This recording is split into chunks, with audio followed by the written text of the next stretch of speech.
Hi Vijapari, very warm welcome to the channel Shipra Mishra. This is Shipra Mishra and I hope you guys are doing fine. यार मेरा ना ऐसे आप लोग को हार मानते हुए देखकर दिल टूटता है क्योंकि आप लोग जब कमेंट्स करते हो एंड आप बोलते हो मैम हमने इतना मेहनत किया था और प्री बोर्ड्स उतने अच्छे तरीके से हुए नहीं हैं, ऐसा लग रहा है कि फेल हो जाएंगे, मार्क्स अच्छे नहीं आएंगे, हम वैसे भी एवरेज स्टूडेंट्स हैं, हमसे इतनी एक्सपेक्टेशन क्यों है, हम क्या करें, कैसे अपनी एक्सपेक्टेशंस दूसरों की एक्सपेक्टेशंस को मीट कर पाएं। तो यार मैंने सोचा कि आज अगेन आपको एक रिमाइंडर वीडियो देना चाहिए और आपको बताना चाहिए कि यार हार क्यों मान रहे हो। मतलब आपको जब भी ऐसा लगता है कि यार मैं मेरे से नहीं हो पा रहा है, सबसे पहले तो अपने उस रीजन को सोचा करो जिस रीजन की वजह से तुमने स्टार्ट किया था।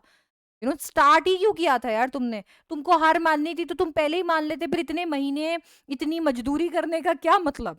क्योंकि जब तक तुम अपने अंदर से अपना रीजन नहीं खोजोगे ना, और वो इतना मोटिवेटिंग नहीं होगा कि तुम बार बार गिरो और तुम बार बार उठो, तब तक तो तुम्हें कोई भी मोटिवेट नहीं कर सकता।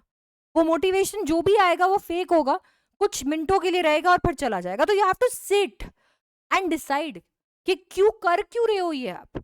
और जब आपको वो आपका रीजन मिल जाए ना, तो ट्रस्ट मी आपको पीछे मुड़कर देखने की जरूरत नहीं पड़ेगी। तो फिर मैम अब क्या करना है मुझे। अब तुम्हें ये करना है कि तुम्हें अपनी गलतियों से सीखना है। यार तुमसे गलतियां हुई हैं, तुमने हो सकता है टाइम भी वेस्ट कर दिया, हो सकता है कि तुम लोग फेस्टिविटीज, इतनी शादियां हो रही है, इतनी पार्टियां हो रही है, उन सब में भी लग गए। तुमने प्री बोर्ड्स को हल्के में लिया, फिर भी प्री बोर्ड्स ने तुम्हारा टाइम बड़ा जाया कर दिया। अब तुम्हारे पास ले दे के 2.5 महीने बच रहे हैं और तुम अभी इस पॉइंट पे अगर हार मान जाओगे तो वो कहते हैं ना कि सक्सेस के इतना करीब आकर आप छोड़ दे रहे हो बस। जबकि अब कुछ बचा नहीं है, मतलब बस थोड़ा और मेहनत कर देनी है, थोड़ा और अपने अंदर वो डिटर्मिनेशन रख के आगे बढ़ना है और आपको आपकी सक्सेस मिल जाएगी। पर आप उतना पास आके कैसे छोड़ सकते हो। 2.5 महीने दूर है आपका सपना, 15 फरवरी, और 2.5 महीने के अंदर आप अपनी काया पलट सकते हो। आप एवरेज हो, आप अबव एवरेज हो, आप बिलो एवरेज हो, आप इंटेलिजेंट हो, आप क्या हो, उससे कोई फर्क नहीं पड़ता। 2.5 महीने बहुत होते हैं।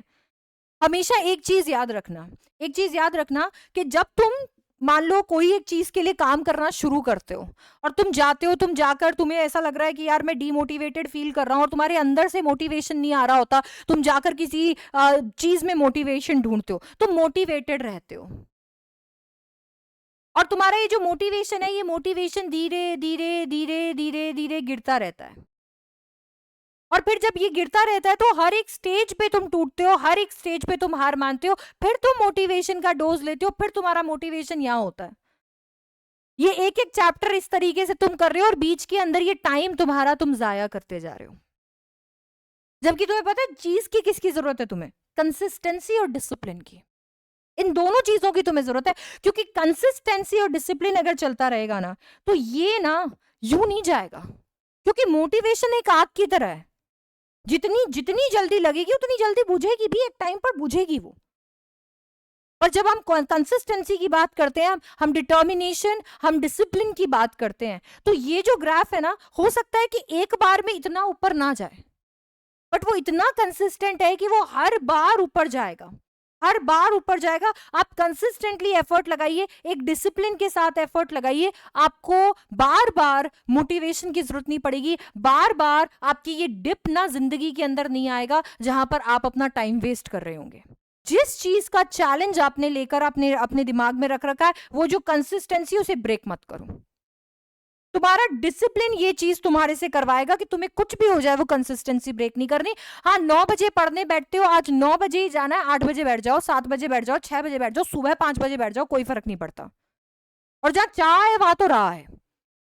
तो आगे से आकर मुझे तो ये कहना ही मत मैम मैं क्या करता, मेरे को यहाँ पर जाना था, फिर वहां पर जाना था, फिर मैं बीमार पड़ गया था, फिर ये हो गया था, फिर वो हो गया था। अगर तुम चाहते हो ना, तो तुम कैसी जैसी हालत में अपने क्रश से मिलने चले जाते हो। तुम्हारे अंदर वो चाहत होती है ना, तो तुम कुछ भी कर रहे हो। आज मम्मी शादी में नहीं जा सकता मैं, आज बड़ी इंपॉर्टेंट एक्स्ट्रा क्लास है, तो थोड़ा पढ़ाई के लिए भी करके देखो यार। तुम्हारे अंदर चाहत होती है तो तुम तरीके निकाल लेते हो, इंस्टाग्राम ये वो सब यूज करने के बहाने ढूंढ लेते हो। ऐसा बहाना पढ़ाई के लिए भी ढूंढो, उस चाहत को अपने अंदर बिल्ड करो। ये मोटिवेशन किसी और का दिया हुआ बार बार डिप पे आएगा, या ये वीडियो देख लो आप, अभी बहुत मोटिवेटेड फील करोगे, पर आगे आकर वापस इस वीडियो को तुम्हें देखना पड़ेगा ताकि तुम फिर मोटिवेटेड फील करो। तो इस मोटिवेशन को वीडियोस के अंदर नहीं, अपने अंदर ढूंढो। पहले एनालिसिस करो अपने प्री बोर्ड का, अपने पेपर्स का, और अगर प्री बोर्ड अभी तक नहीं दिए तो इस चीज का कि तुम अभी कहां स्टैंड कर रहे हो। एनालाइज करो अपनी सिचुएशन को कि तुम कितने चैप्टर्स कितने सब्जेक्ट में कर चुके हो। बाकी दुनिया भर से तुम झूठ बोलते हो, मुझसे झूठ बोलते हो, पेरेंट्स से झूठ बोलते हो, अपने बाकी टीचर्स मेंटोर सबसे झूठ बोलते हो। खुद से तो सच बोलो। एक सच की नोटबुक बना लो, उसके अंदर लिखो कि तुमने इंग्लिश में कितने चैप्टर्स कर लिए हैं, सारे सब्जेक्ट्स में कितने चैप्टर्स हो गए हैं, और इतने अच्छे से हो गए हैं कि ये वाले चैप्टर्स से तो कुछ भी पूछ ले मुझे सब आता है। कितने चैप्टर्स तुम्हारे रह गए हैं। तुम्हारे सामने तुम्हारा आईना, तुम खुद बनो। अपना एनालिसिस तैयार करो कि तुम्हारी स्ट्रैटेजी, तुम्हारा प्रेपरेशन किस डायरेक्शन में जा रहा है, तुमने जो प्री बोर्ड में परफॉर्मेंस दी है वो किस डायरेक्शन में जा रही है। अपनी कमियों को निकालो, अपना स्वॉट एनालिसिस कर लो, तुम अपनी स्ट्रेंथ निकाल लो। यार ये सारी मेरी स्ट्रेंथ्स है, ये चैप्टर मेरी स्ट्रेंथ है, ये चैप्टर मेरी स्ट्रेंथ है, ये सब्जेक्ट मेरा स्ट्रेंथ है, और ये सारी मेरी वीकनेसेस हैं। मुझे ये चैप्टर नहीं आता, मुझे ये क्वेश्चंस करने नहीं आते, मुझे ये लिखना नहीं आता, मुझे आंसर राइटिंग में प्रॉब्लम है। और जब तुम ये करोगे तो तुम्हें डायरेक्शन मिलेगा। तुम ये नहीं सोचोगे हार मानकर बैठ गए जी, नहीं, तुम्हें डायरेक्शन मिलेगा कि ये 2.5 महीने के अंदर अब किन चीजों पे वर्क करना रह रहा है जिससे तुम अपने गोल के और करीब पहुंच जाओ, क्योंकि तुम सच में एज पे खड़े हो। अब या तो तुम यहां से वापस लौट जाओगे और वापस वही चले जाओगे जहां से तुमने जर्नी शुरू करी थी, मैम मैं तो एक एवरेज बच्चा हूं, और या फिर तुम मेहनत करोगे और एकदम सही डायरेक्शन के साथ में, विल के साथ में काम करोगे। चैप्टर्स मिलेंगे जो तुमने अभी तक नहीं छुए हैं, उन चैप्टर्स को उठाओ। अगर एनसीईआरटी से नहीं उठाते हो तो जिनके भी नोट्स समझ में आते हैं, मेरे नोट्स समझ में आते हैं इंग्लिश के लिए, मेरे नोट्स, किसी और के समझ में आते हैं किसी और के नोट्स, बाकी सब्जेक्ट के नोट्स, उन नोट्स से पढ़ो। वीडियो साथ में चलाओ। अगर तुम्हें लगता है कि तुम्हें आंसर राइटिंग नहीं आती, आंसर राइटिंग की वीडियो देखो, प्रैक्टिस करो। जितनी ज्यादा तुम आंसर लिखोगे, दिमाग में डालने से कुछ नहीं होगा, जितनी लिखोगे उतना ज्यादा बेटर है, उतनी प्रैक्टिस करने लगो। अपने खुद के आंसर्स को इवैल्यूएट करो कि यार जो मैंने लिखा है वो सही लिखा है कि नहीं, यार मेरे से जो एक्सपेक्ट किया गया है मैं वही लिख रहा हूं कि नहीं। क्योंकि ना आपको टेस्ट देने से अच्छा कॉन्फिडेंस मिलता है, और जब आप इवैल्यूएट करते हो ना तो वो कॉन्फिडेंस आपके लिए परमानेंट हो जाता है।